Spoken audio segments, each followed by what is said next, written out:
I first started playing organized baseball when I was 5 years old. That year, I disliked playing so much that my parents had to drag me out onto the field to play, but the sport eventually grew on me. In time, my world revolved around nothing but school and baseball. Playing the game helped me learn a lot of valuable life lessons, such as dealing with adversity, working with others, and learning to lose with dignity. Because I love to play, I decided to dedicate a lot of my time during my childhood training and getting better at the sport. Naturally, I began to look up to and follow the exploits of the major league players, the guys who competed at the pinnacle level of the sport. Every night, my family would sit down to watch the Braves game together. We used that time to talk to each other and discuss our lives. We'd keep the volume down on the TV and just watch and talk. When something exciting happened, we would all cheer together. Baseball became a way for my family to connect, and luckily for me, there was no better time to start becoming a fan. In 1994, Major League Baseball had a strike from the owners. The World Series was canceled, and fans across the nation were outraged. As a result, interest in baseball briefly diminished for the next few years. It would take something historic to regain fans' interest once again. Everyone knows Babe Ruth, the legendary Yankee who was renowned for his hitting prowess and for calling his own shot.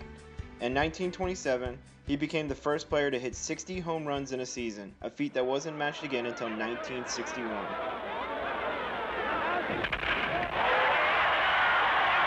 Well, Babe has done it.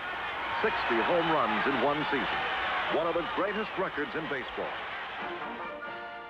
The man who finally broke Babe Ruth's record was fellow Yankee Roger Maris, who would hit 61 home runs during the 1961 season. Maris's own record wouldn't be threatened again until several years later during one of the most exciting seasons in baseball's history.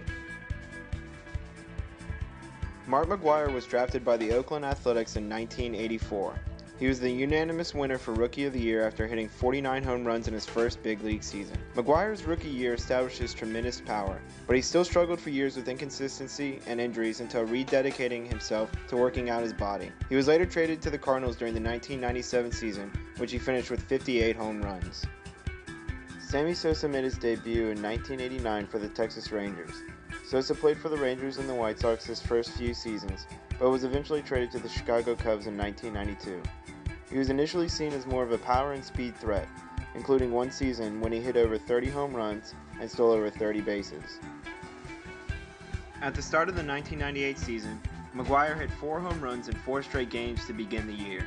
He would go on to hit another 16 home runs in May, and by the end of that month, McGwire led the league in home runs with 27, putting him on pace to hit 80 over the entire year. But he wasn't the only player on track to break the record. While McGwire had an incredible May, Sammy Sosa had an historic June, hitting a record 20 home runs during that month and setting the monthly home run record, which still stands today. The staggering home run totals began to wake fans up.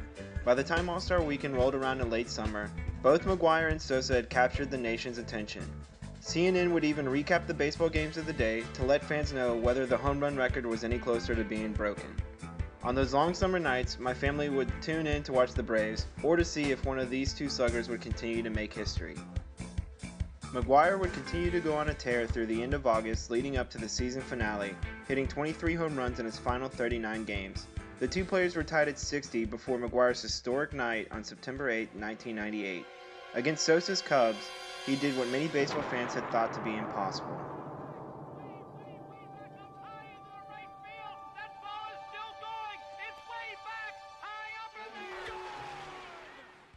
McGwire would finish the season with an unprecedented 70 home runs, with Sosa right behind, slamming 66 total. It was the result of a truly historic season. 13 players ended that year with over 40 home runs, including stars such as Ken Griffey Jr., Jose Canseco, Manny Ramirez, Alex Rodriguez, and the Braves' own Andres Galarraga, the Big Cat. It was a glorious time to be a baseball fan. This season helped to grow my love for the game into what it is today. Even though McGwire and Sosa both admitted to taking performance-enhancing drugs during that year, the steroid revelation hasn't done that much to affect my outlook on the game. Yes, I am more cynical of the personnel, but the game is still the same as it was when I fell in love with it. When my family gets together, we still do our dinner time ritual watching the game with the sound turned low, talking with each other. I would be kidding myself if I didn't admit that the 1998 MLB season was what got me to become a lifelong baseball fan. Waiting every day to find out whether one of these baseball titans had smashed another homer was some of the most exciting memories I have of a sport that I love. While that excitement may never be met again, I'm glad to say that I experienced it firsthand and that I was able to enjoy the game in its own right as much as I possibly could. Thank you for listening.